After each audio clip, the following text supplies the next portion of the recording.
আসসালামু আলাইকুম।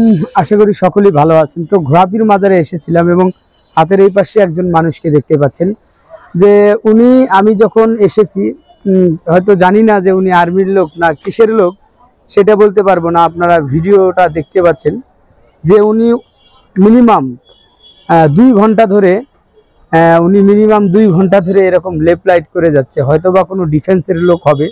তো ঘোড়াপীর মাজারে এসে আমি দেখতে পেলাম ওনাকে যে লেফট রাইটটা করতেছে উনি, হ্যাঁ আসলে একজন আর্মির পক্ষেও 2 ঘন্টা ধরে এভাবে লেফট রাইট করা সম্ভব না।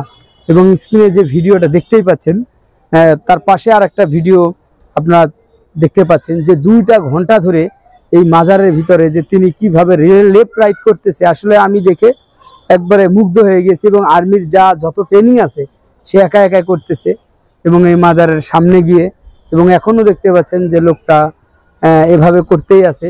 জানি না তার মাথার সমস্যা আছে কি না, এবং তিনি কিন্তু এভাবে লেফট রাইট করতেছে 2 ঘন্টা যাবত। ভাই এত জোরে জোরে বিকট শব্দ হচ্ছিল, হ্যাঁ এটা দেখে আমি বলতেছি যে আসলে কিভাবে সম্ভব একজন মানুষ 2টা ঘন্টা ধরে পা দুটা লাড়াচাড়া করতেছে এবং লেফট রাইট করতেছে। তো 2 ঘন্টা যাবত তো বিশাল বড় বড় ধাপ ফেলাইতেছে, পায়ের যে উঁচা নিচু করে যে ধাপটি ফেলতেছে, মানে অনেক জোরে জোরে।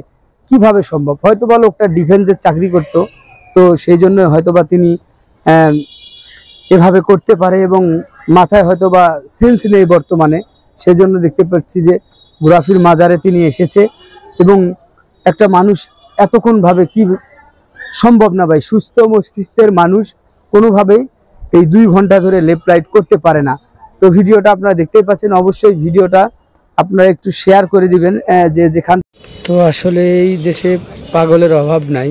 তো ঘোড়াপীর মাজারের সামনে তো একজন ভাইকে দেখতে পেলাম, তো তিনি হচ্ছে লেফট রাইট করছে মাজারের সামনে।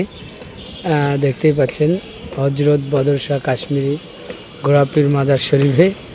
তো এখানে এক ভাই লেফট রাইট করতেছে একদম সমানে, দেখতেই পাচ্ছেন। দেখছেন ভাই লেফট রাইট করতে আছে। আসলে কেন লেফট রাইট করতেছে বুঝতেছি না, ওনার মাথায় সমস্যা অবশ্যই আছে। তো তা না হলে কেন এভাবে লেফট রাইট করব?